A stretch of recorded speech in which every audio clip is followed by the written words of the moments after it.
Bonjour, ce webinaire est dédié aux propriétaires de logements vacants. La MEL souhaite en effet mobiliser les logements vacants du territoire pour répondre aux besoins en logement. Parmi les 40 000 logements vacants du territoire, 9 000 sont des vacances de longue durée qui nécessitent de lever des obstacles juridiques, de trouver des solutions de gestion locative, de réaliser des travaux. Les difficultés et les réticences pour remettre un logement sur le marché sont nombreuses.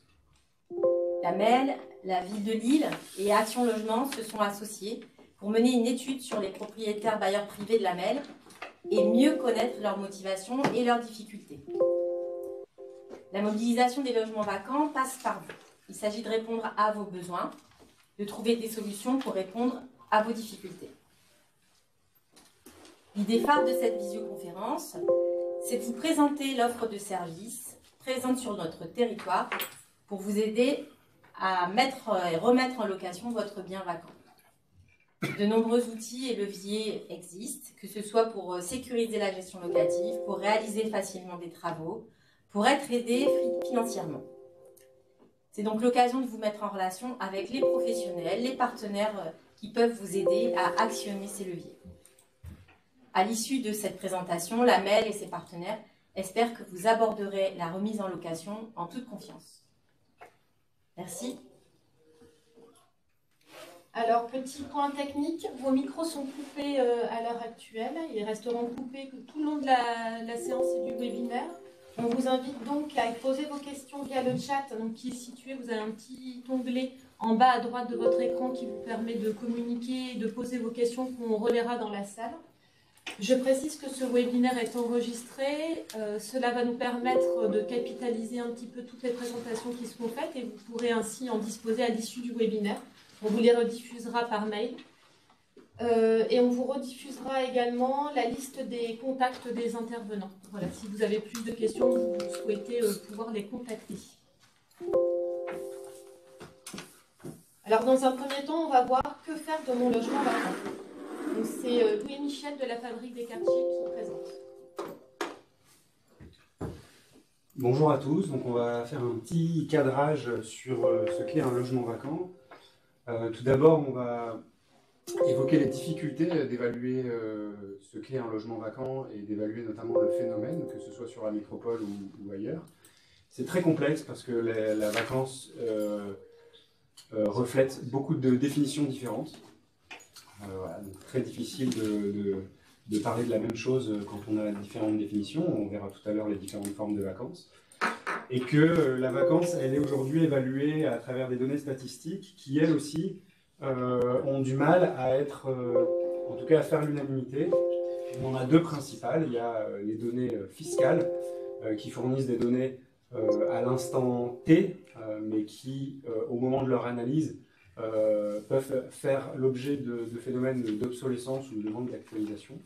Et ensuite, on a les chiffres de l'INSEE qui utilisent une définition de la vacance qui est aussi différente et qui dépend de l'organisation du raisonnement qui aujourd'hui, du recensement, pardon, qui aujourd'hui est partiel. Si on regarde un petit peu ce qu'il y a dans les définitions de la vacance chez l'INSEE, pour l'INSEE, un logement vacant, c'est un logement qui est inoccupé parce qu'il est proposé à la vente ou à la location. C'est un logement qui est peut-être déjà attribué à un acheteur ou à un locataire en attente d'occupation. Un logement qui est en attente de règlement de succession, donc qui va peut-être faire l'objet d'une mise en vente après le règlement de la succession. C'est un logement qui peut être conservé pour un autre usage, quel que soit le motif, ou qui n'a pas d'affectation précise par le propriétaire, parce qu'il est vétuste ou en mauvais état, etc. Ce qui est une définition beaucoup plus complète que celle des impôts, donc la Direction générale des finances publiques, qui définit le logement vacant comme étant un logement qui est vide de meubles et d'occupants au 1er janvier. Voilà. Tout ça nous donne un certain nombre d'éléments de cadrage pour donner peut-être une carte d'identité, ou en tout cas une carte de la vacance métropolitaine aujourd'hui, qui nous permet non seulement d'essayer de caractériser un peu mieux le phénomène sur la métropole, voire ensuite permettre des interventions, des actions, qu'elles soient publiques ou privées, sur cette thématique.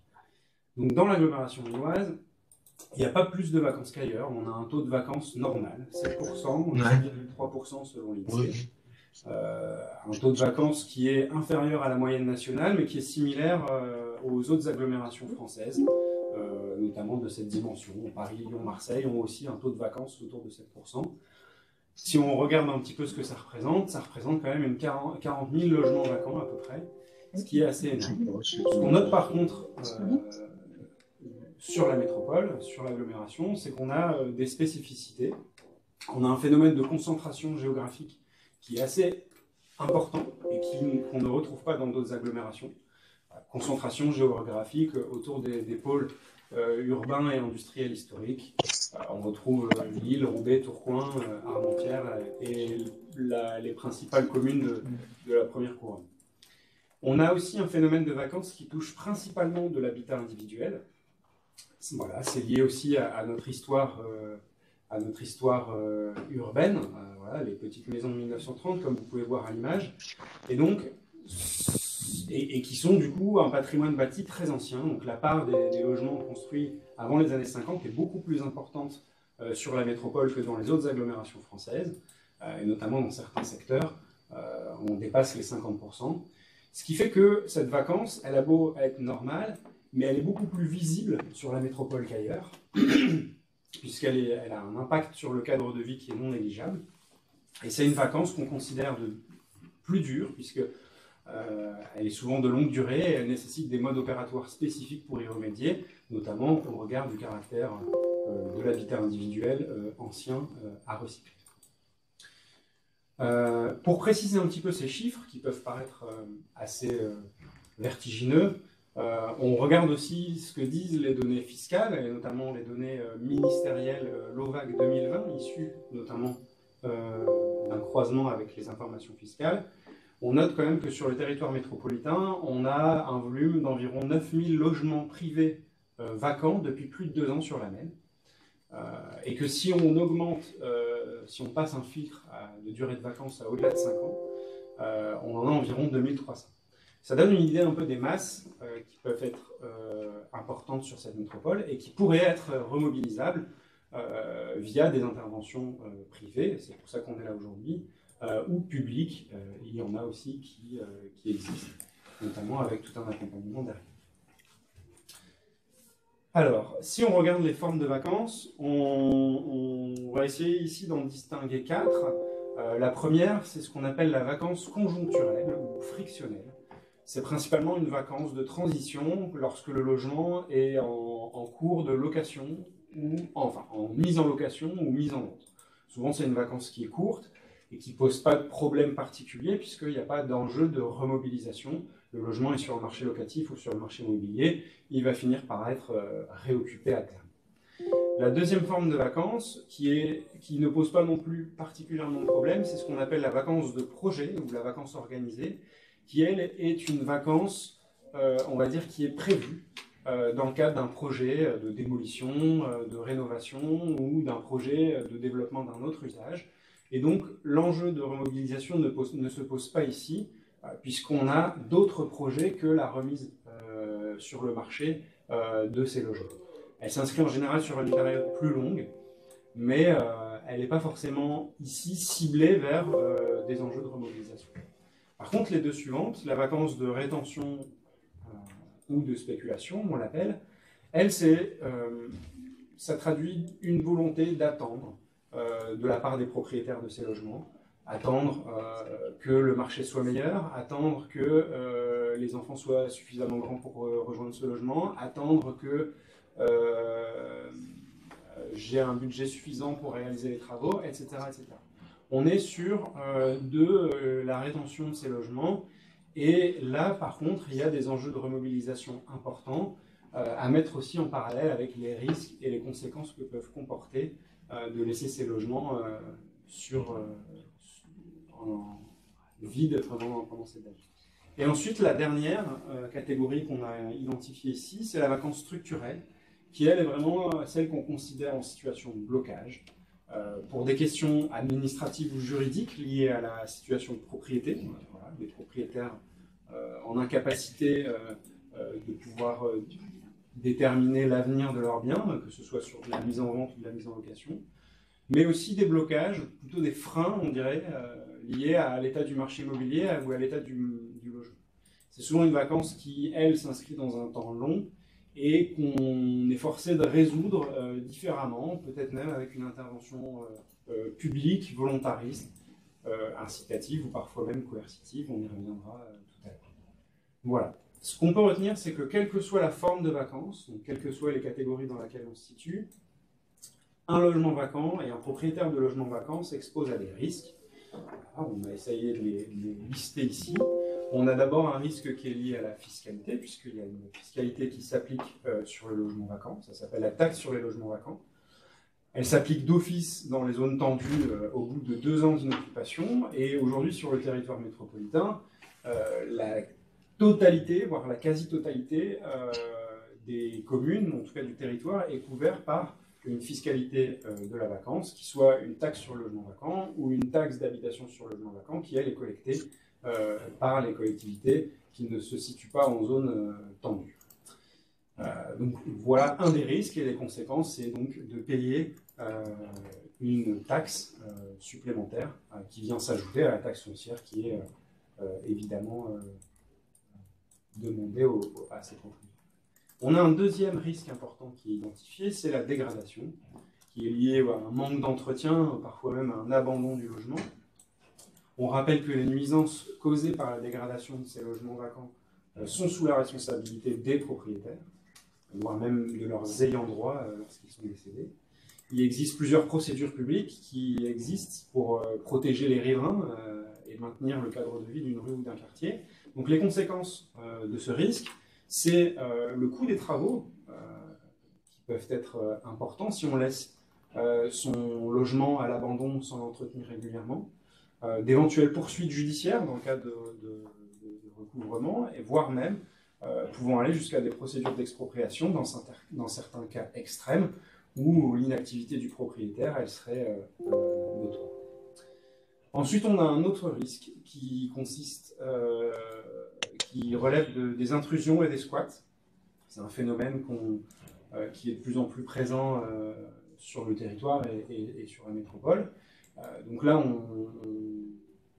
on aborde du coup le défaut de sécurisation ou de surveillance. Le risque et les conséquences, c'est qu'il puisse y avoir évidemment des dégradations quand il y a des intrusions liées à du vandalisme, etc., mais aussi parfois une pérennisation de l'occupation sans droit ni titre et la complexité des démarches pour y faire face, puisqu'on sait que la tension du marché du logement fait qu'il y a une certaine mesure de protection des gens qui sont occupants sans droit ni titre, et que les démarches de réappropriation peuvent être très très longues et coûter de l'argent aux propriétaires. Un risque aussi, c'est la responsabilité parfois qui peuvent être mis en cause des propriétaires dans le cadre d'un problème qui aurait pu arriver lors d'une intrusion ou d'un squat sur leur parcelle, notamment quand il y a défaut de mise en sécurité des accès, c'est déjà arrivé. Par rapport à ça, le principal risque qui est finalement transversal aux 3 autres, c'est la perte de valeur immobilière de ce logement, qui est donc liée à la dégradation du logement, notamment sur le manque d'entretien et le vandalisme, et qui par l'effet de cercle vicieux, qui est aussi lié à la dégradation de son environnement, puisqu'un logement abandonné dans une rue impacte le cadre de vie de la rue, et automatiquement les maisons voisines perdent de leur valeur, et vice-versa, et on rentre un peu dans une spirale qui peut être néfaste pour la valeur du patrimoine immobilier en question, donc le logement. Si on regarde un petit peu les raisons qui conduisent à ce que le logement devienne vacant,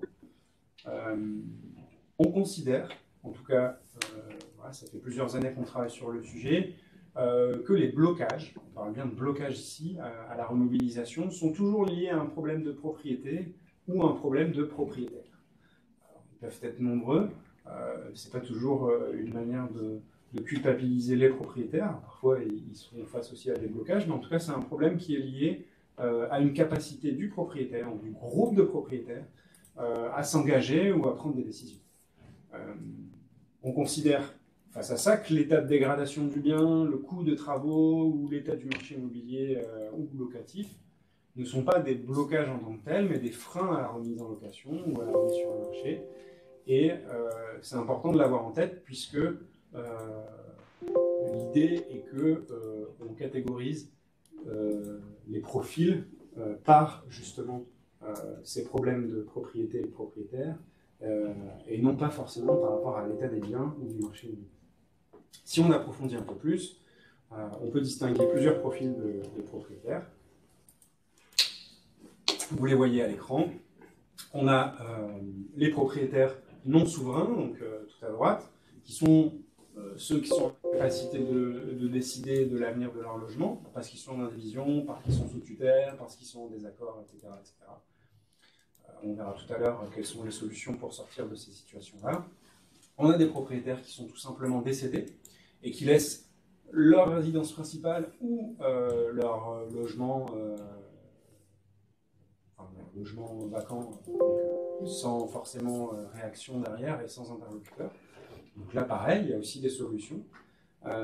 On a les propriétaires inconnus ou disparus, il n'y en a pas beaucoup, mais c'est le cas. Donc là, les solutions sont un petit peu particulières, on y reviendra aussi. Le propriétaire inactif et les propriétaires volontaires, qui sont, j'imagine, ceux dont vous faites partie, puisque vous avez déjà fait la démarche de vous inscrire à ce webinaire et vous êtes donc intéressé par les solutions de remise en location. Si on rentre un petit peu plus dans les solutions possibles, on a dans la catégorie des propriétaires inactifs, finalement, on n'a pas véritablement de solution. On considère que le propriétaire qui laisse son logement vacant assume les risques et les conséquences de la vacance de son logement. Il peut ensuite exister des solutions publiques pour le faire réagir éventuellement dans certains cas, mais en tout cas, si vous êtes dans cette catégorie, il n'y a pas de solution hormis vous remobiliser et développer une volonté d'agir. Si vous êtes confronté à une problématique de disparition ou de propriétaire inconnu, notamment parce que vous étiez en indivision avec un propriétaire qui fait partie de cette catégorie-là, il existe des solutions publiques pour purger les situations, et c'est plutôt à la collectivité d'engager les démarches pour purger la situation de propriété et remobiliser le logement. Tout un tas de démarches à faire, on ne rentre pas dans le détail des procédures puisque ça concerne plutôt la collectivité, mais ça peut exister. Si vous faites partie d'une catégorie qui est concernée par des propriétaires décédés, si par exemple vous êtes héritier d'une succession en cours de règlement ou d'une succession bloquée, il faut nécessairement s'accompagner des études notariales qui sont les seules à même de pouvoir se mobiliser dans toutes les étapes nécessaires au règlement de la succession et au règlement de la vente des biens concernés, si toutefois le projet était la vente du logement vacant qui était concerné. Ces notaires peuvent également aussi mobiliser des généalogistes si jamais il y a des héritiers non connus ou des héritiers susceptibles d'être liés ou d'avoir un titre sur ce logement. Enfin, si vous êtes concerné par une indivision ou une tutelle, etc., la solution, c'est la médiation avec les organismes concernés ou un accompagnement de cabinets d'avocats juristes qui peuvent vous accompagner pour trouver un accord avec l'ensemble des intervenants concernés ou, à défaut, engager des procédures un peu plus directes de vente forcée, par exemple, qui forcent du coup les intervenants à s'entendre pour décider de l'avenir du logement vacant. Voilà, on termine par la catégorie qui nous intéresse le plus ici, puisque c'est notamment celle qui concerne les solutions pour les propriétaires volontaires, donc les propriétaires qui sont en capacité de se projeter sur un projet. Sur un projet de revente, quelle est la solution? Eh ben, très basiquement, c'est de se rapprocher des agences immobilières ou des notaires qui vous accompagnent sur l'ensemble du processus, qui peuvent même prendre en charge le projet de revente sur les plans administratifs, techniques, communication, annonce, etc. C'est le préalable. Et voilà. S'il y a des blocages juridiques, on revient à la diapo précédente, mais a priori, si le propriétaire est sans blocage et volontaire, il n'y a pas de blocage à remettre son bien en location. Si par contre, je souhaite remettre mon bien sur le marché locatif, premièrement, je suis soumis à certaines obligations en tant que bailleur. Je ne suis pas sûr qu'on y revienne ici dans le cadre de ce webinaire, mais il faut l'avoir en tête. Il y a notamment ce qu'on appelle le permis de louer ou le permis de diviser, si on décide de diviser son logement, qui est demandé à certains bailleurs.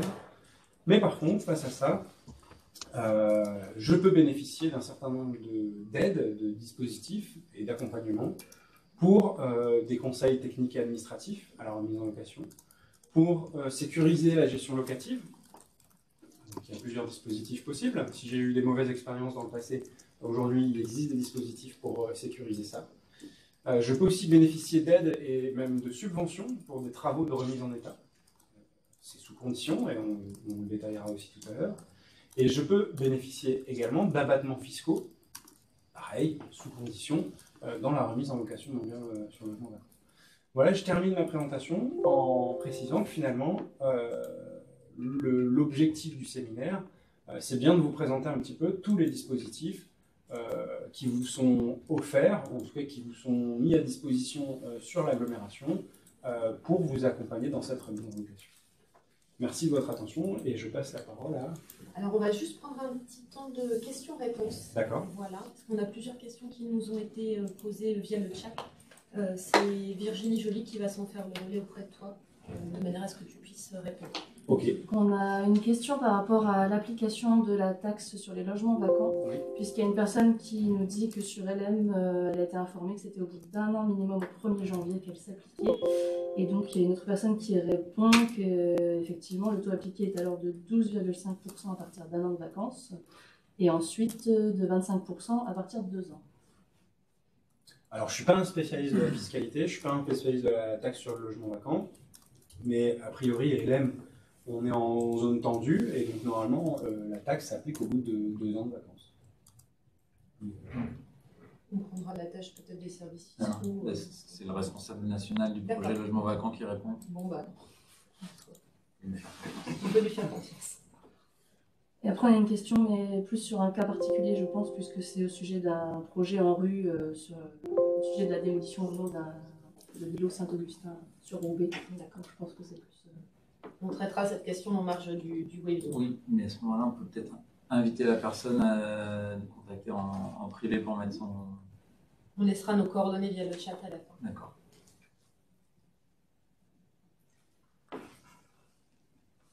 Alors, on va passer au deuxième temps. Comment sécuriser la gestion locative de mon bien?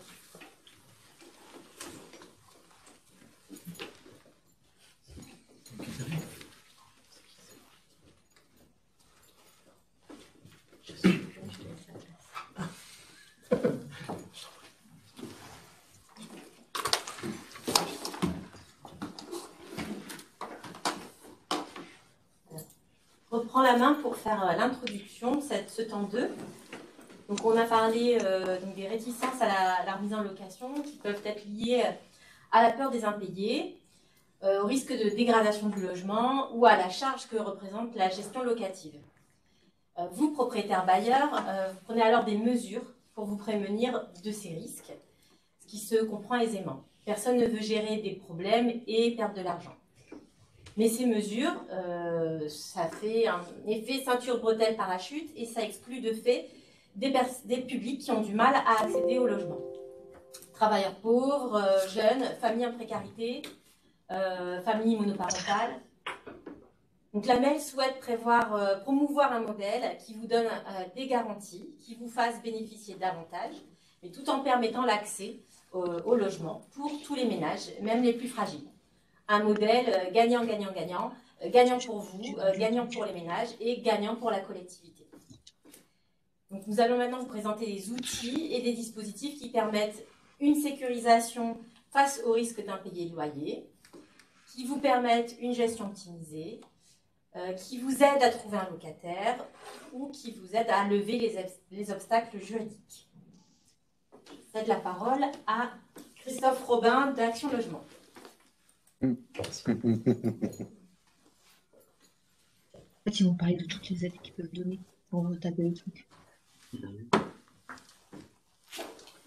Bonjour à tous. Je souhaitais, en propos préliminaire, vous parler d'Action Logement, que vous connaissez sans doute pas. Action Logement est un organisme financier qui a été créé le 1er janvier 2017 par la loi. Toutes les entreprises, depuis cette année, qui ont plus de 50 salariés, doivent verser ce qu'on appelait avant le 1%, et doivent verser ce financement Action Logement, organisme unique national. Il faut savoir que c'est un organisme paritaire qui est conventionné avec l'État. Donc je vous en parle parce que le point particulier des aides que je vais vous proposer sont gratuits. Ces aides sont gratuites. Donc c'est un modèle économique particulier.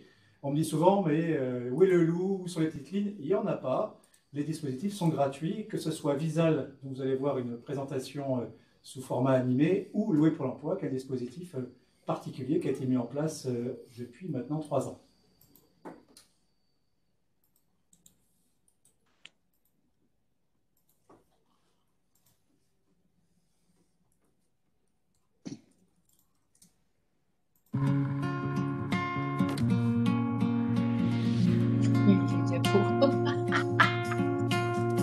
J'ai l'impression de regarder mes cours, ça.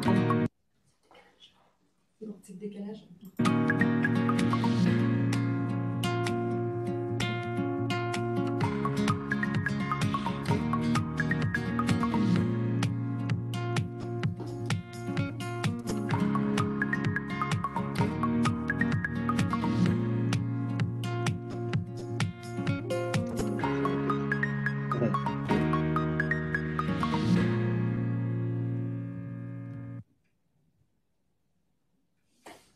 Merci.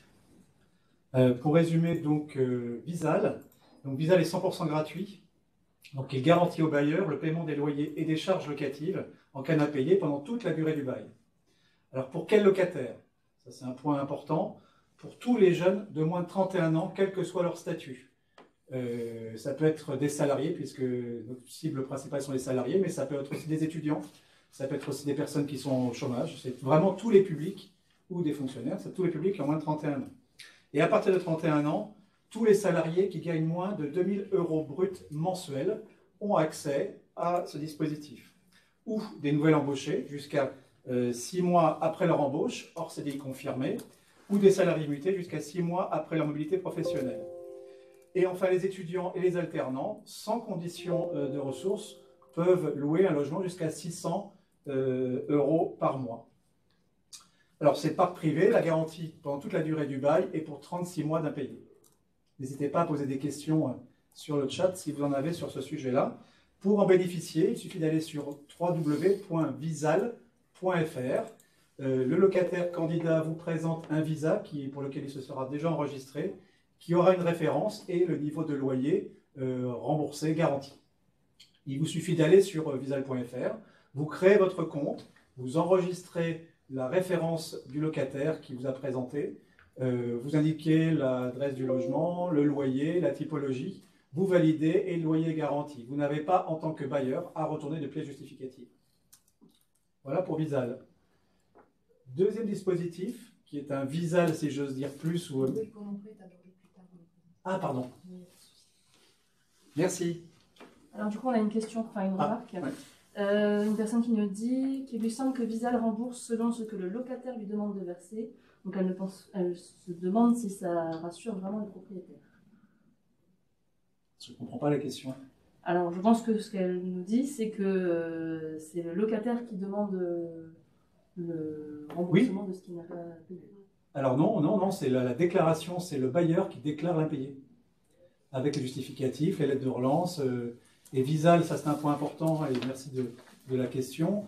Visal joue un rôle aussi de certification, si on peut dire, concernant le locataire, puisque toutes les pièces sont au préalable validées lors de la candidature du candidat par Action Logement. Donc un candidat qui vous apporte la certification, le visa d'Action Logement, les pièces auront été certifiées. Vous n'avez pas, par exemple, à demander les pièces justificatives sur les bulletins de salaire ou le contrat de travail. La seule chose que vous pouvez demander, c'est la pièce d'identité.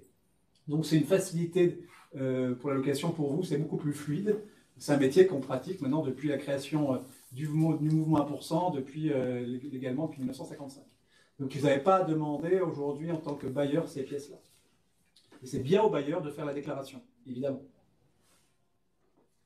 Ensuite, il y a une question. Le dispositif Visal ne concerne pas uniquement les logements vacants? Non, il concerne toutes les locations. Vous êtes aujourd'hui bailleur d'un locataire qui donne son préavis. Vous souhaitez garantir le loyer, vous pouvez en mettre en place Visal. Et ensuite, il y a une réponse du coup de la personne qui avait posé la question sur le fait que ce soit le locataire qui demande de verser le complément. Elle signale que beaucoup d'agences immobilières refusent de travailler avec Visal pour cette raison. Alors, beaucoup d'agences refusent, ce qui est vrai. Visal n'est pas la garantie unique sur le marché. On est sur un produit concurrentiel. On est sur un marché particulier puisqu'on est quand même sur des ménages précaires, des jeunes, des personnes qui rentrent dans l'emploi. Il y en a beaucoup qui l'utilisent aussi. Je peux en parler sur Roubaix, au sein de la FNAIM, mais aussi sur Lille. C'est un produit complémentaire des garanties locatives universelles. Immobilières, pardon, les GLI.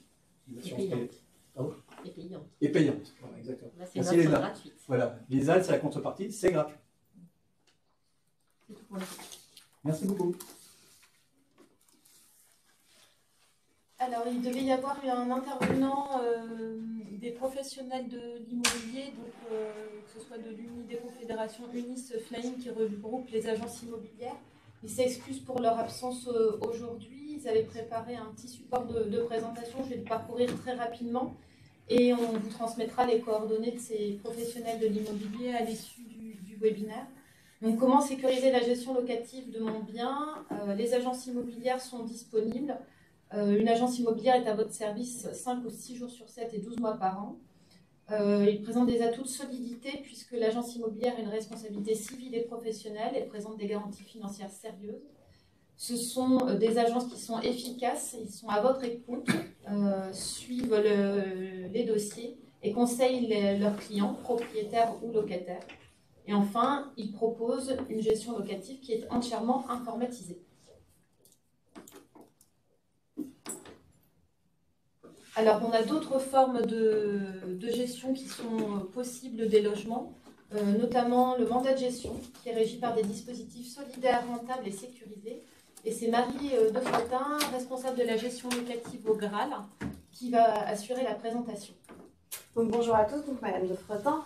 Donc au niveau du Graal, on a une agence à vocation sociale. Donc les dispositifs de sécurisation qu'on peut proposer, il y a notamment les garanties de loyer. Donc il y a la garantie que Monsieur Robin vient de présenter, qui est donc le Visal, pour laquelle elle est demandée pour tous les mandats de gestion que nous gérons au sein de l'association.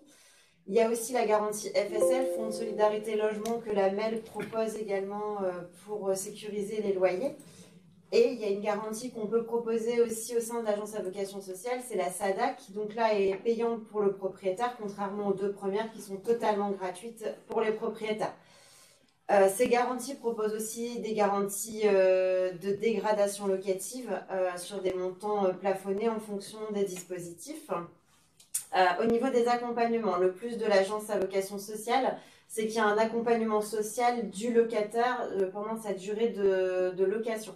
Donc, dès qu'il y a une problématique d'impayé d'énergie ou de loyer, il est rencontré par un travailleur social qui va l'accompagner dans ses démarches. Et l'accompagnement juridique des bailleurs qui est soit gratuit, soit payant en fonction des dispositifs. Donc, par exemple, Visal, tout ce qui est partie contentieuse sera gracieusement faite par Visal. Donc, au niveau des avantages fiscaux, les avantages de l'agence à vocation sociale, c'est dans le cadre d'un conventionnement ANA. Vous pouvez avoir des déductions fiscales qui vont jusqu'à 85% de déduction fiscale. Et dans le cadre de l'intermédiation locative, qui est un dispositif aussi de mise en location, si vous conventionnez votre logement en social ou très social, vous pouvez avoir une prime de 1 000 € sur la mise en location de votre logement. Donc là, nous, on est agence à vocation sociale depuis 2018. Donc à l'heure actuelle, 156 propriétaires nous ont déjà fait confiance pour 218 logements mis en location sur la métropole lilloise. Et donc, on est une association qui est agréée en intermédiation locative. Au niveau des agences immobilières, vous avez cet agrément où on a des positionnements de locataires via une plateforme. Donc la recherche de locataires est forcément faite par nos services. Alors, le Graal n'est pas le seul organisme sur la métropole qui assure ce rôle d'agence immobilière à vocation sociale. Je vous ai indiqué ici le site de la métropole sur lequel vous pouvez retrouver tous les renseignements liés au rôle de propriétaire solidaire, au conventionnement ANA. Vous pouvez, sur le site internet, venir faire des simulations de votre déduction fiscale ainsi que du montant de loyer que vous pourriez pratiquer. Et ensuite, vous avez l'ensemble des contacts au niveau des associations et organismes agréés que je vous laisse à disposition si vous souhaitez les recontacter.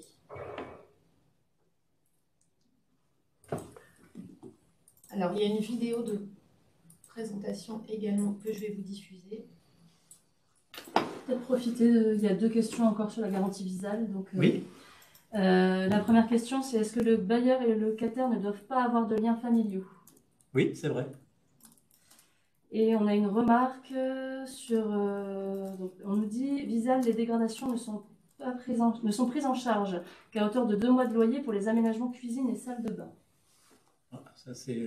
oui. La prise en charge de Visale, c'est 2 mois de loyer. Oui, c'est 2 mois de loyer, oui. C'est pour les dégradations. Oui, c'est ça. Sur les dégradations, c'est 2 mois de loyer complet sur devis des travaux à envoyer à Visale et donc prise en charge par Visale. Ça, c'est pas une garantie infinie. Ça représente 2 mois de loyer. Oui, tout à fait. Est-ce qu'il y a encore d'autres questions? Non. Moi, je bosse déjà dans l'insertion. Donc, le fait de partir sur une autre région, j'avais envie de louer solidaire aussi.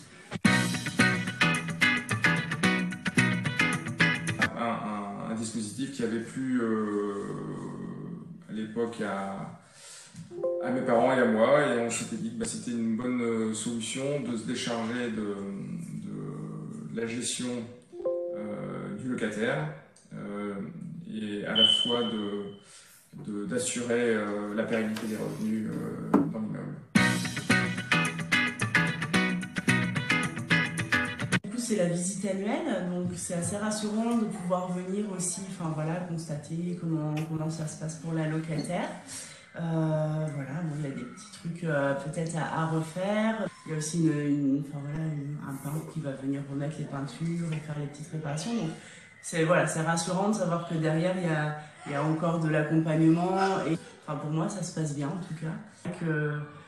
C'est ma première maison et le fait c'est rassurant de mettre en location dans ces conditions-là. Nous sommes relativement contents de l'engagement du Graal, de ses personnels vis-à-vis d'abord des bailleurs, c'est ce qui m'intéresse en priorité, mais aussi des locataires. C'est aussi important pour nous que les locataires soient suivis de façon précise et continue.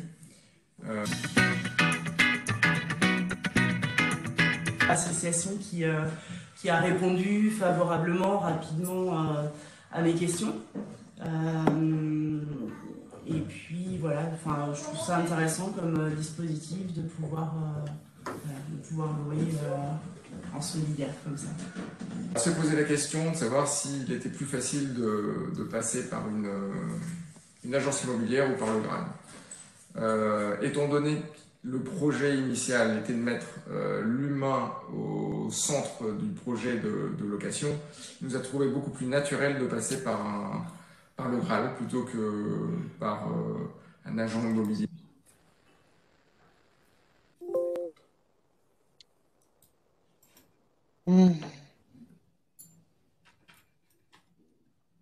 Alors, au-delà des dispositifs de gestion locative, on a encore une question sur la garantie Visale.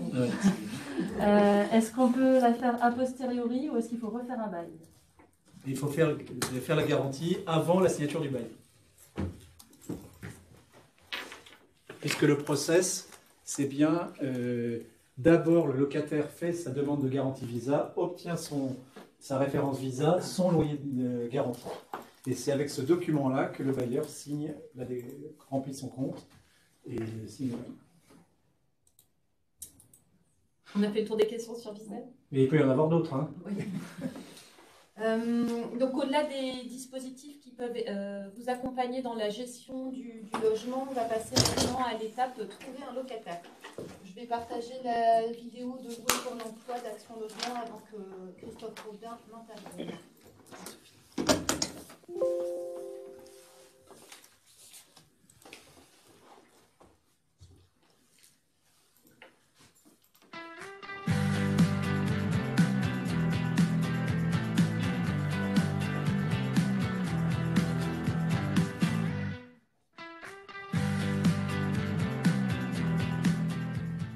Pour Victor, les débuts dans la vie professionnelle ont commencé par un parcours éprouvant, celui du candidat locataire. Le jeune charpentier se cherchait un toit, ce qui est bien légitime. Je suis en alternance déjà depuis plus d'1 an. J'ai réussi à trouver mon entreprise, mais après j'ai eu le problème de la mobilité, dans le sens où je me trouvais assez loin au début de mon lieu de travail qui était sur l'île. Donc il a fallu que je me trouve un logement un peu plus proche, donc ici à LM. Je suis à 10 minutes environ de mon travail. Et donc pour trouver ce logement, ça m'a quand même pris 3 mois. Il a fallu que je fasse plus d'une vingtaine de visites. Et un jour, il pousse la bonne porte. Un logement idéalement situé. Un logement entièrement restauré grâce au dispositif Louer pour l'emploi. Grâce à Action Logement, j'ai pu profiter donc d'un logement entièrement rénové. Il n'y avait plus rien à refaire. Chauffage, eau chaude, tout a été refait à neuf, ainsi que les peintures, l'isolation thermique et acoustique, tout a été refait à neuf. Donc on arrive dans un logement qui est entièrement neuf, on n'a rien à faire. Le but du dispositif Louer pour l'emploi est bien d'aider les locataires, mais aussi les propriétaires, de les convaincre de louer leurs biens à une population souvent exclue du marché privé. On garantit le paiement des loyers charges via le dispositif Visal. C'est gratuit pendant toute la durée du bail. Et nous remboursons les dégradations locatives jusqu'à 8 000 € au départ du locataire, dans les logements nus, et 3 000 € dans les logements meublés. Et nous remboursons jusqu'à 1 mois de loyer en cas d'inoccupation entre 2 locataires. Le propriétaire s'engage alors à réduire son loyer. Ici, pour ce T3 de 70 mètres carrés, Victor et son frère Paul règlent 820 €. Ils n'ont eu qu'à poser leurs meubles, ou mieux, à les acquérir grâce à l'aide mobilité de 1 000 € par résident. L'aide à la mobilité, donc, elle a permis à mon frère et à moi de toucher 1 000 € par tête. Ces 1 000 €, on l'a utilisé bien sûr pour nous équiper. Entre les meubles de salon, le canapé, le frigo et le lave-linge et d'autres petits meubles. Donc ça nous a permis de nous équiper. On n'aurait pas eu tout ça, on aurait été plus dans une situation précaire, on aurait été avec un logement beaucoup plus vide. Il y a encore une petite cerise sur le gâteau. Victor perçoit aussi l'aide Mobilijeunes, 100 € par mois durant sa formation pour payer son loyer. Avec 80% du SMIC pour vivre, il est bien logé et envisage sereinement sa poursuite d'études sur 4 ans.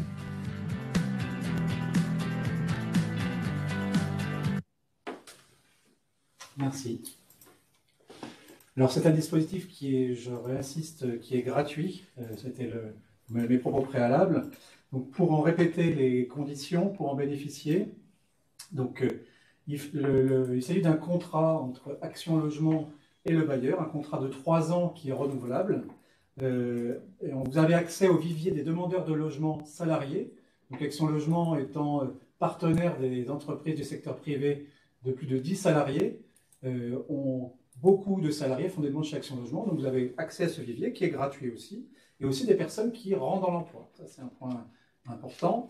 On sécurise, comme on vous l'a indiqué, les revenus locatifs via le mécanisme Visal, on couvre les loyers, et on rembourse les dégradations locatives jusqu'à 8 000 € pour des logements nus et 3 000 € pour les logements meublés. C'est une des premières différences que vous avez avec Visal classique. Visal classique ne rembourse que 2 mois de loyer. Et enfin, vous avez une garantie de continuité des loyers entre 2 locataires, jusqu'à 1 mois entre 2 locataires. Si au bout d'1 mois entre 2 locataires, on ne trouve pas, Action Logement ne trouve pas de locataire, eh bien vous envoyez entre guillemets la facture, le loyer à Action Logement et on vous rembourse. Une des conditions pour en bénéficier. Alors le locataire, quel doit être le locataire dans le cadre de Louer pour l'emploi? Il doit rentrer dans l'emploi. Il n'y a pas de condition d'âge dans Louer pour l'emploi, à savoir qu'il doit avoir signé un contrat de travail depuis moins de 6 mois hors CDI confirmé, avoir signé une promesse d'embauche ou être en mobilité professionnelle. Point essentiel, puisque nous sommes réservataires prioritaires pendant 3 ans, il faut absolument que le logement que vous nous proposez, évidemment, réponde à la demande des salariés et des entreprises. Pour en bénéficier, il y a un site unique pour Louer pour l'emploi, c'est Louer pour l'emploi, tout attaché au singulier, .actionlogement.fr. Merci. Merci. On a une question sur la garantie Visal, toujours. Quel succès! C'est un sujet qui passionne. Ça tant mieux. Est-ce que les communes peuvent utiliser Visal afin de sécuriser les loyers des logements communaux? Il faut être un bailleur. Alors, c'est une bonne question. C'est ce qu'on appelle les logements communaux. Je suppose que ce sont des logements du coup, qui appartiennent à la ville. Ouais, des logements de fonction et exemple directeur d'école, ce genre de choses. Alors, posez-moi la question en termes de messagerie privée. C'est très réglementaire ce que vous me posez comme question. J'ignore, je ne sais pas vous répondre. Ensuite, on nous demande si on va aborder la question de rénover avant la remise en location d'un logement. Oui, complètement. C'est dans la suite de la présentation. Alors, au-delà de trouver un locataire, se pose aussi parfois la difficulté de lever certains obstacles juridiques. Les agences immobilières peuvent vous proposer un conseil et un accompagnement quand il y a des obstacles juridiques. Je vous invite aussi, dans ces situations-là, à contacter l'Agence départementale d'information sur le logement, l'ADIL, qui interviendra plus tard dans le déroulé du webinaire, mais qui se tient aussi à votre disposition avec des juristes qui peuvent vous guider dans les obstacles que vous pouvez rencontrer. Est-ce qu'il y a une question? J'ai cru voir une question apparaître. Non. Alors, on va passer à l'étape justement des travaux. Donc, comment réaliser facilement des travaux avant de relouer mon bien. Donc, c'est Claire Lestrade, chargée de mission à la métropole européenne de Lille, qui intervient. Bonjour. Donc, je vais vous présenter Amélio, le guichet unique de la MEL pour l'amélioration des logements. Donc, c'est un guichet unique puisque, quelle que soit votre question et votre situation relative à l'amélioration de votre logement ou du logement que vous louez ou que vous souhaitez mettre en location, vous pourrez trouver une réponse via Amélio ou au moins être orienté vers les bons interlocuteurs. Donc Amélio, c'est d'abord, on va dire, un service universel, d'abord de conseil, neutre et gratuit, donc qui est dispensé notamment à la Maison de l'Habitat Durable, qui est dispensé aussi dans les territoires et dans différentes communes de la métropole grâce aux conseillers FAIRE. Donc il y a 11 conseillers FAIRE sur la métropole, dont un qui est dédié aux copropriétés. À la Maison de l'Habitat Durable, vous trouverez également du conseil en matière juridique et en matière architecturale. Vous pouvez également participer à des ateliers collectifs si certains souhaitent faire les travaux eux-mêmes, par exemple. Ces ateliers vous permettent de mieux connaître les techniques, les matériaux de rénovation, d'isolation, par exemple. Et puis, vous pourrez être orienté selon vos problématiques et selon vos besoins. Cette orientation, elle peut vous amener à bénéficier d'un accompagnement à domicile à travers un des 3 programmes Amélio, Amélio Plus, Amélio Pro ou Amélio CoPro. Ces 3 programmes, je vais les détailler ensuite, mais ils vous proposent donc un diagnostic et une évaluation à domicile de votre logement, un programme de travaux, donc de votre logement ou de celui que vous souhaitez louer, hein, un programme de travaux, et notamment des travaux de rénovation énergétique ou de mise en sécurité, et il vous donne accès aussi, il vous facilite le montage des dossiers de demande d'aide. Alors, pour revenir sur l'aspect proximité de ce guichet unique, hein, donc c'est un guichet qui s'adresse à l'ensemble des métropolitains, et quelle que soit votre commune, vous pourrez notamment trouver à proximité un conseiller FAIRE, puisque les 11 conseillers sont répartis sur la métropole. Ce sont les petits bonshommes en bleu que vous voyez sur la carte. Et ils assurent des permanences dans des communes ou dans des lieux publics qui sont donc représentés par les petits points bleus sur la carte. Donc n'hésitez pas à aller sur le site de la Maison de l'Habitat Durable et vous trouverez les lieux de permanence et les contacts des coordonnées FAIRE, des conseillers FAIRE. Et ensuite, pour ce qui est des dispositifs d'accompagnement, en particulier Amélio Plus, il est dispensé par des équipes territorialisées, donc qui sont représentées par les plages de couleurs sur la carte. Donc selon la commune où se situe le logement, vous serez accompagné par une équipe du Graal, une équipe d'urbanisme ou une équipe de Solia.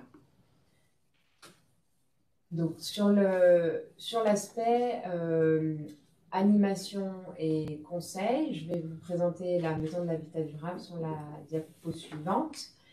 Donc je vais vous parler d'ateliers. Les ateliers, il y a 3 parcours d'ateliers, un sur la rénovation du logement, un dédié aux copropriétés, et puis un sur l'aspect consommation et mieux habiter son logement. Donc il y a beaucoup d'animations qui sont proposées, certaines en webinaire, certaines en présentiel, beaucoup de gens qui y participent. N'hésitez pas à aller voir le programme d'activité, c'est toujours très intéressant. Et sur le lieu physique de la maison de l'habitat durable, donc, qui est à Lille, dans le quartier de Oisem, vous pourrez avoir des démonstrations, voir ce que sont les matériaux isolants, ce que c'est qu'un système de ventilation efficace, etc. Donc ça, c'est pour la partie atelier. Pour la partie donc, accompagnement, donc j'ai dit qu'il y avait 3 dispositifs. Amélio Plus, donc c'est un service gratuit d'accompagnement sous forme d'assistance à maîtrise d'ouvrage qui s'adresse aux propriétaires occupants modestes et très modestes, mais aussi aux propriétaires bailleurs ou qui souhaitent remettre en location leur logement et qui s'engagent ensuite à conventionner avec l'ANA pour proposer leur logement à des ménages sous plafond de ressources. Et donc cet accompagnement-là vous permet, en plus de l'assistance à maîtrise d'ouvrage gratuite, de bénéficier d'aides aux travaux et d'avantages fiscaux. Amélio Plus accompagne aussi les locataires qui sont en situation de précarité énergétique. Ensuite, Amélio Pro s'adresse aux propriétaires occupants et donc les accompagne aux propriétaires occupants aux revenus intermédiaires ou supérieurs. Et donc là, c'est un service payant. Et Amélio Copro, comme son nom l'indique, s'adresse aux copropriétés. Je laisse... Juste, on a une question. Ah oui, pardon. On nous demande si les travaux pris en charge par Amélio signifient forcément loyer réglementé. Dans le cas de propriétaires bailleurs, oui. Si vous voulez avoir une aide aux travaux, il faut conventionner avec l'ANA. Et d'ailleurs, si le bien n'a pas besoin de travaux, s'il est possiblement louable en l'état, que vous ne souhaitez pas faire de travaux, vous pouvez aussi conventionner avec l'ANA pour bénéficier d'avantages fiscaux. Mais il faut conventionner. Après, on a une question plus générale sur les aides, mais pas forcément les aides à la rénovation. Ce ne sont pas les aides à la rénovation. Y a-t-il des aides pour reloger des locataires lorsque l'on veut revendre une maison divisée pour en refaire une maison familiale? Non, pas à ma connaissance. Oui, Action Logement. On va faire une demande de logement social via Action Logement, via Aline. Et à ce moment-là, ils peuvent être relogés, ils deviennent prioritaires et ils sont relogés dans le parc social. D'accord. Donc c'est pas une aide financière, mais c'est Mais un c'est une accompagnement du locataire à retrouver un logement. Donc via Action Logement. Ok, merci. Merci. Donc c'est Samuel Bonnet, chargé de mission à la métropole européenne de Lille, qui va intervenir pour vous présenter le paysage des interlocuteurs pour vous accompagner dans le process des travaux. En effet, de nombreux dispositifs ont déjà été évoqués par les intervenants précédents. L'idée ici, c'est de synthétiser les interlocuteurs à contacter pour passer en phase projet. On l'a pu le présenter, l'ADIL du Nord, donc l'Association départementale d'information sur le logement, est une porte d'entrée juridique fondée sur la présence de juristes aguerris aux questions du logement et qui vont offrir des solutions opérationnelles adaptées à vos situations en complément d'une information sur les droits, sur les obligations qui font face, auxquelles chaque propriétaire doit faire face. Nous vous renvoyons à leur site internet adilnord.fr qui est fourni et alimenté notamment par les contributions de du réseau national ANIL, donc Association nationale d'information sur le logement, voilà, qui au niveau d'une gamme d'informations qui est assez riche.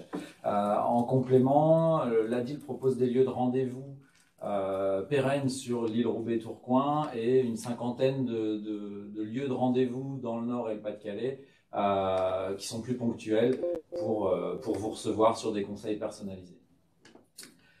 Ensuite, sur un des aspects plus architecturaux et urbanisme, je rappelle que toute construction ou transformation d'un bâtiment doit respecter les règles d'urbanisme qui sont synthétisées dans le plan local d'urbanisme à l'échelle métropolitaine, donc le PLU de la MEL, et particulièrement les travaux qui vont modifier les aspects extérieurs, le nombre de logements ou la destination du local seront soumis à autorisation d'urbanisme, déclaration préalable ou permis de construire le cas échéant en fonction de l'ampleur des travaux. Donc aujourd'hui, l'information elle peut être soit disponible auprès du site internet de la MEL pour accéder directement aux règles du plan local d'urbanisme, une instruction et une démarche qui va être faite auprès des communes, donc en proximité au niveau des mairies de chaque commune. Mais en amont, pour être accompagné sur la définition du projet, avoir des orientations à la fois sur les aspects architecturaux, voire sur l'organisation intérieure des logements, vous pouvez vous référer à l'architecte conseil qui tient des permanences à la Maison de l'Habitat Durable sur l'île, sur l'île, mais équipement, on l'a dit, métropolitain, qui sera également la porte d'entrée pour les renseignements vis-à-vis de la mobilisation des opérateurs Amélio, donc le dispositif que ma collègue vient de vous présenter, qui lui sera votre accompagnant sur les aspects techniques, administratifs, financiers d'un projet dès lors qu'il est ciblé. Et voilà, en dernier lieu, on a resynthétisé ici l'adresse internet de la plateforme locative qui vous rappelle les coordonnées des gestionnaires agréés qui ont été présentées en début de séminaire pour identifier la location solidaire et donc les AIVS et les organismes qui assurent du mandat de gestion ou de la gestion locative des équipes. Voilà pour les contributions qu'on pourra retrouver sur le site internet et en fin de webinaire. On a une question. Si le propriétaire bailleur habite loin de l'île, existe-t-il des organismes jouant le rôle d'AMO, notamment pour assurer le suivi des travaux de rénovation? Voilà, et donc on est en plein dans le dispositif Amélio. Donc Amélio, le dispositif pris en charge par la métropole européenne de Lille, vise justement à apporter une compétence d'assistance à maîtrise d'ouvrage. Donc les propriétaires maîtres d'ouvrage seront accompagnés sur des aspects de définition du projet, de recherche du plan de financement adéquat et sur les étapes de mise en œuvre du projet. Donc l'AMO fera l'interface sur tous ces aspects administratifs et financiers avec un maître d'œuvre le cas échéant ou directement avec les entreprises pour un propriétaire qui reste avec sa responsabilité de maître d'ouvrage. Donc le contact Maison de l'Habitat Durable 0359 00 0359 pour être mis en relation avec le conseiller du territoire. Le dispositif Amélio, à l'échelle de la MEL, c'est une centaine de personnes qui vont contribuer à la fois dans les institutions publiques et chez les opérateurs pour accompagner propriétaires, occupants, locataires. Donc le guichet unique Maison de l'Habitat Durable permettra de vous orienter en fonction de la localisation du logement et de votre situation vers le contact qui intervient sur votre commune. Est-ce qu'il y a plus de questions? Merci. Alors, comment être accompagné financièrement pour relouer mon bien? On va passer au détail des aides. Je vais passer la parole à M. Clément, conseiller FAIRE et qui représente l'Agence départementale d'information sur le logement.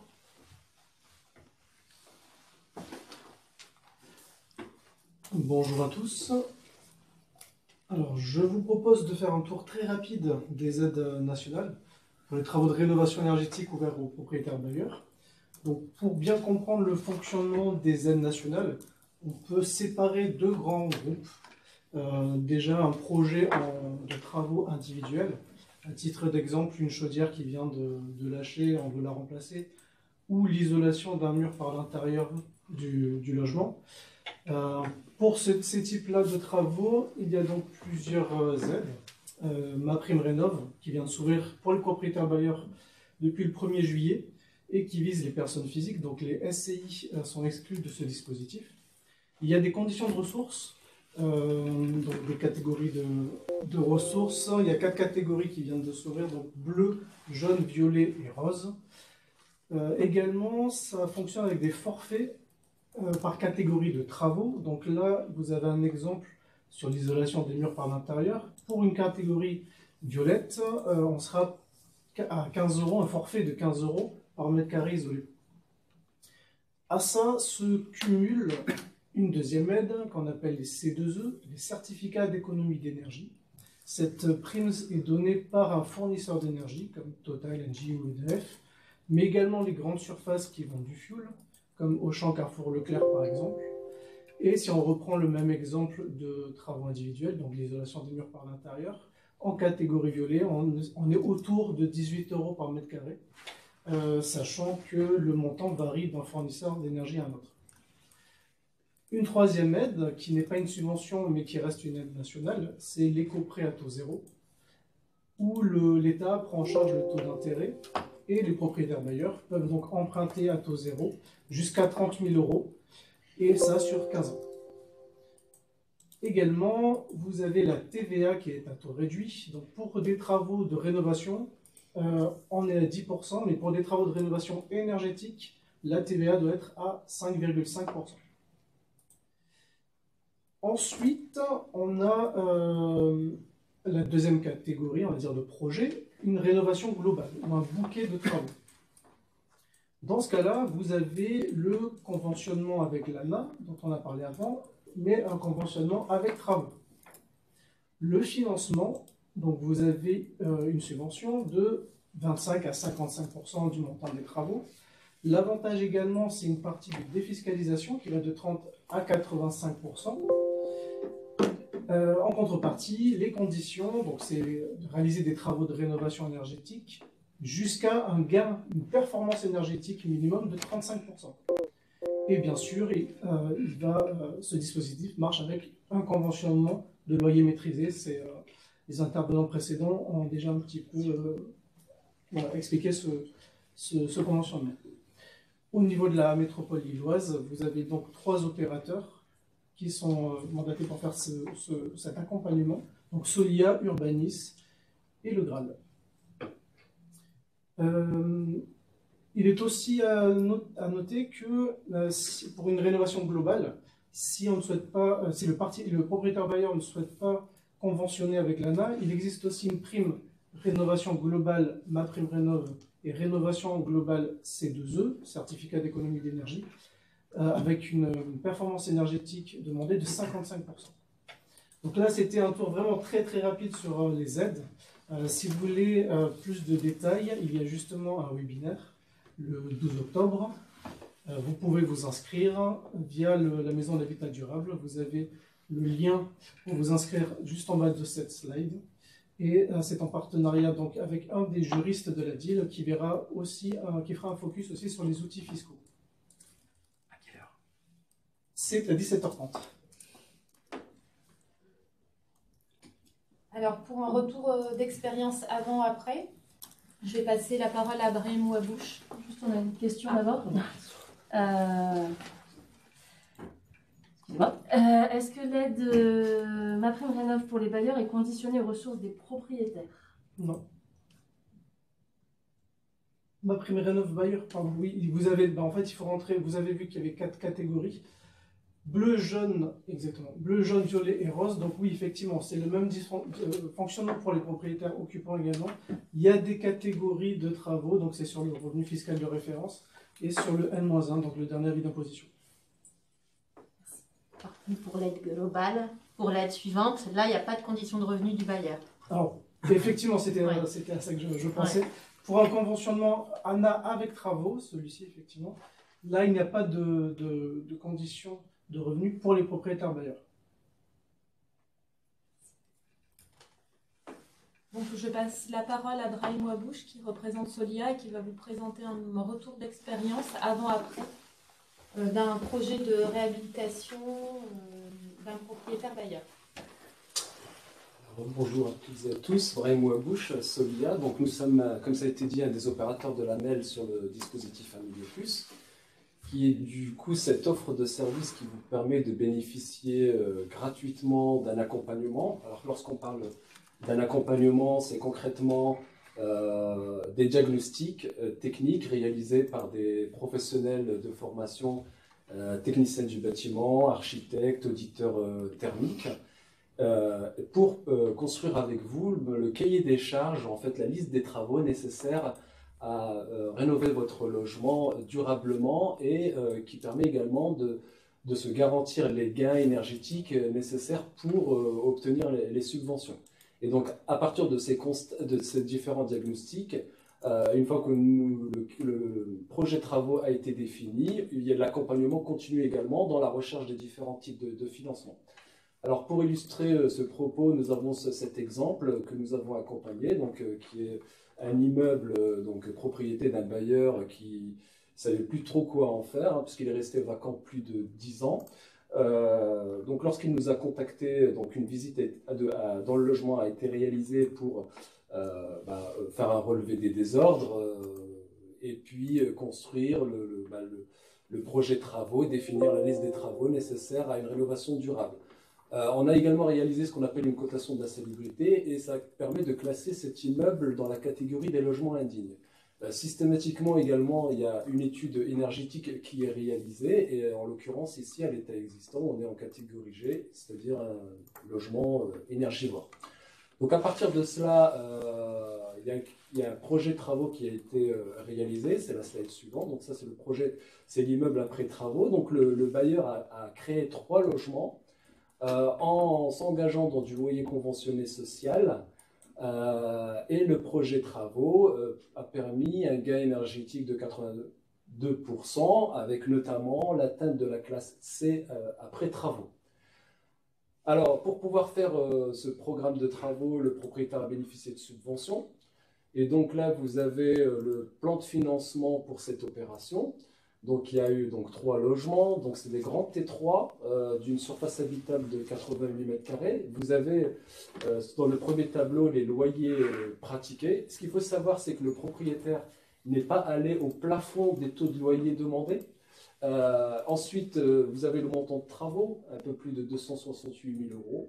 Et en dessous, vous avez la liste des financements qui ont été mobilisés, en l'occurrence une subvention de l'ANA, une prime de la MEL du fait de la sortie des logements vacants, une subvention de la région et un financement de la ville.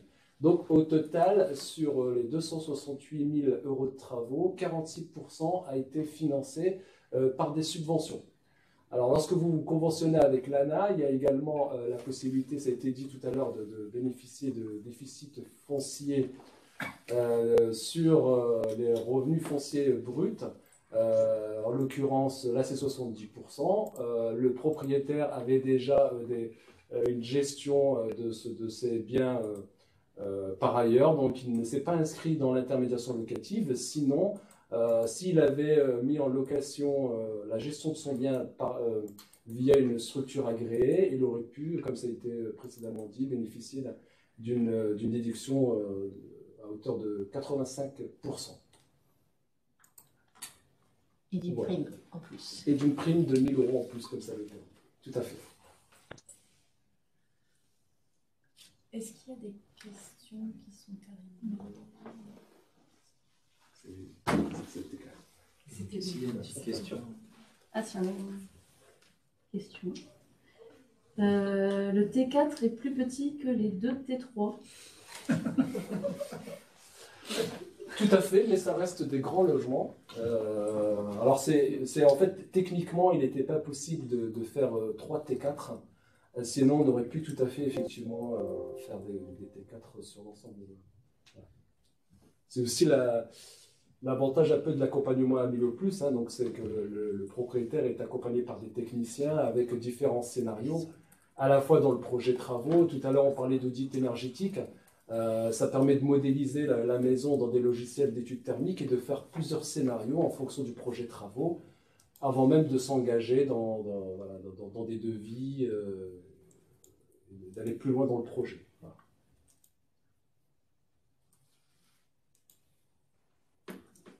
Il y a d'autres questions.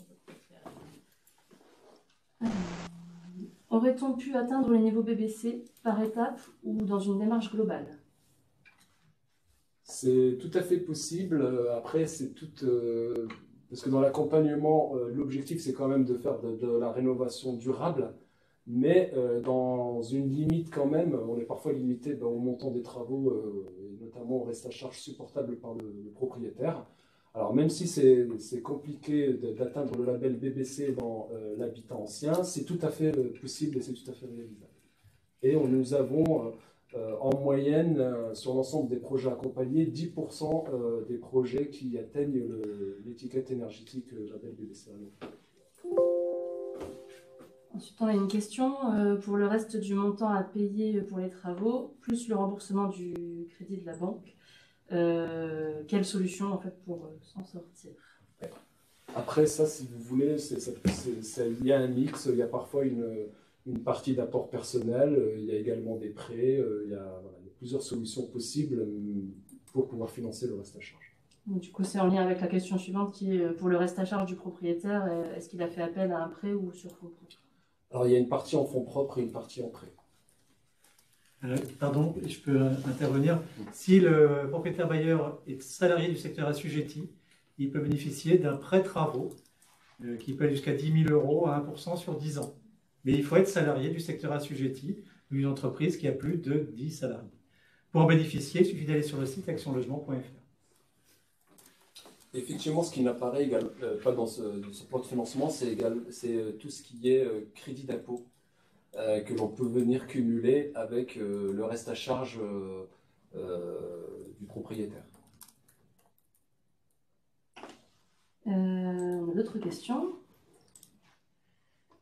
Le dispositif Amélio serait-il envisageable si la rénovation aboutissait à la création de logements plus bureaux ou locaux professionnels dans un logement vacant? Alors c'est nécessairement, pour bénéficier des aides de l'ANAS, il faut que le projet final soit des logements destinés à la location, avec un bail classique. Même pour du meublé, ça n'est pas possible de s'engager dans ce type de financement. Et enfin, existe-t-il mais par contre, pour compléter, effectivement, si c'est un projet mixte où il y a une partie bureau ou commerce et à l'étage, par exemple, c'est du logement, il y aura juste un calcul au prorata des travaux pour subventionner que la part de travaux liée à la rénovation des logements.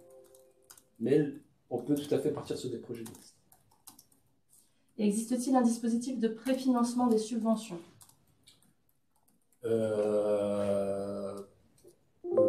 Pas pour les propriétaires bailleurs.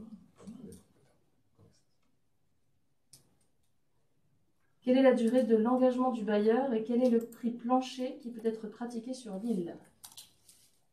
Alors, la durée de location, c'est 9 ans. En sachant que ça n'est pas bloquant. Hein, donc, en fait, le fait d'obtenir des financements de l'ANA, en contrepartie, le bailleur s'engage à pratiquer un loyer conventionné. Il y a différents types de conventionnement. Il y a le loyer intermédiaire, le loyer conventionné social et le loyer conventionné très social. La logique, en fait, c'est que plus le propriétaire fait un effort sur le taux du loyer, du taux taux au mètre carré de surface habitable concernant le loyer, plus la subvention est élevée. Et après, l'autre question. C'était le montant sur l'île. Le montant sur l'île, alors comme ça de tête, je pense que pour du loyer intermédiaire, on doit être aux alentours de 11-12 € du mètre carré. On ne peut pas le calculer. La surface. Oui, après, c'est du mètre carré de surface habitable. Hein. Ouais. Donc c'est 10-11 € du mètre carré de surface habitable. Mais après, effectivement, c'est toute une formule. Mais voilà, si les personnes sont intéressées, il faut se rendre sur le site de la métropole européenne de Lille. Dans la rubrique propriétaire solidaire, vous avez un outil de simulation à la fois pour le niveau de défiscalisation et également, vous pouvez rentrer la surface de votre bien, la localisation et vous avez l'ensemble des loyers plafonds que vous pouvez pratiquer. Tout à fait. Voilà. Et après, n'hésitez pas également à vous rapprocher des opérateurs. On est là également pour pouvoir vous faire une étude personnalisée pour justement répondre à tous ces détails. Donc on vous demande de rappeler le nom de l'organisme, donc c'est Solia. Alors il y a donc Solia, on est un des 3 opérateurs, donc il y a donc Solia. Comme il y a un découpage territorial, en fonction de l'emplacement de votre bien, donc vous serez accompagné par Solia ou le Graal ou Urbanis. Voilà, donc c'est 3 opérateurs, mais la prestation est la même quelle que soit l'adresse de votre bien. Alors, on a beaucoup de questions qui arrivent. Est-il possible d'avoir un accompagnement au niveau de la MEL lors des échanges des demandes préalables ou permis de construire? Permis de construire? Demande préalable et permis de construire. Là, on parle de construction neuve. Je pense que c'est par rapport aux travaux, puisqu'on parle de demande préalable aussi. Donc... Il y a l'architecte de conseil à la Maison de l'Habitat Durable qui peut vous recevoir et vous conseiller sur les démarches à faire, etc. Par contre, c'est vrai qu'il ne va pas vous monter votre dossier, donc il va juste vous informer sur les règles d'urbanisme. Si ce sont des travaux importants, ça peut être bien de faire appel quand même à un maître d'œuvre pour déposer votre dossier. Et sinon, il vaut mieux prendre contact avec les services d'urbanisme des communes de la métropole qui peuvent aussi en amont du projet vous apporter un conseil sur la faisabilité du projet avant même le dépôt d'une déclaration préalable ou d'un permis de construire. Alors là, effectivement, il y a le terme maître d'œuvre qui a été évoqué, donc ça me rappelle aussi que, ça, on peut le préciser pour les projets de rénovation, au même titre qu'il y a un financement des travaux, si le propriétaire a recours à un maître d'œuvre, puisqu'en fait, dans le cadre d'Amélio Plus, c'est une assistance à maîtrise d'ouvrage, mais par contre, ça ne va pas jusque l'ensemble des prestations dans une maîtrise d'œuvre, notamment les réunions de chantier, etc. Par contre, si vous avez recours à ce type de prestation, elle est également financée au même titre que les travaux. On a une dernière question. Existe-t-il un point d'accueil juridique au sein d'Amélio pour accompagner les propriétaires victimes de locataires indélicats? Alors, surtout les conseils juridiques et liés à des difficultés de gestion locative et de rapport entre propriétaires bailleurs et locataires, vous pouvez vous rendre au sein de la Maison de l'Habitat Durable pour prendre rendez-vous avec un conseiller de la DIL. Voilà. Et pour les difficultés déjà avérées avec des propriétaires, éventuellement menaces ou autres, un partenariat avec la commission logement du barreau des avocats a été engagé depuis quelques années. Donc on a une cinquantaine d'avocats spécialisés dans le contentieux du logement qui est à disposition et qui tient notamment des permanences régulières. Chaque mois, 5 permanences se tiennent, avec ou sans rendez-vous. Donc cette liste est disponible auprès du barreau des avocats ou également en appelant la Maison de l'Habitat Durable de Lille, où se tient l'une de ces 5 permanences mensuelles. Les avocats accompagnent occupants, locataires comme propriétaires dans leur démarche contentieuse. En cas de problématiques plus avérées, de violence éventuellement ou d'autres choses, il y a également les services d'aide aux victimes qui interviennent. Si vous avez un contentieux engagé, des plaintes qui ont été déposées, voilà, services d'aide aux victimes qui sont aussi avec une dimension d'intervention sur le logement, notamment pour le service d'aide aux victimes de Roubaix, qui est spécialisé et qui intervient sur cette thématique logement, potentiellement sur l'ensemble de l'agglomération. Donc SIAVIC, SIAVIC, Service intercommunal d'aide aux victimes. Que ce soit sur les permanences qui sont réalisées par les avocats ou sur le SIAVIC, on vous transmettra les coordonnées et les dates de permanence par retour de mail suite au webinaire. Est-ce qu'il y a d'autres questions? C'est tout pour les questions. C'est bon pour les questions? Bien, on vous remercie beaucoup pour votre attention et votre participation à ce webinaire. À l'issue du webinaire, un peu comme vous l'avez reçu au préalable avec le lien de connexion par mail, on vous enverra la capture vidéo de ce webinaire ainsi qu'une liste de contacts utiles. Et je laisse également dans le chat mon adresse mail pour ceux qui souhaiteraient adresser un mail avec une question plus précise. Merci à tous pour votre participation.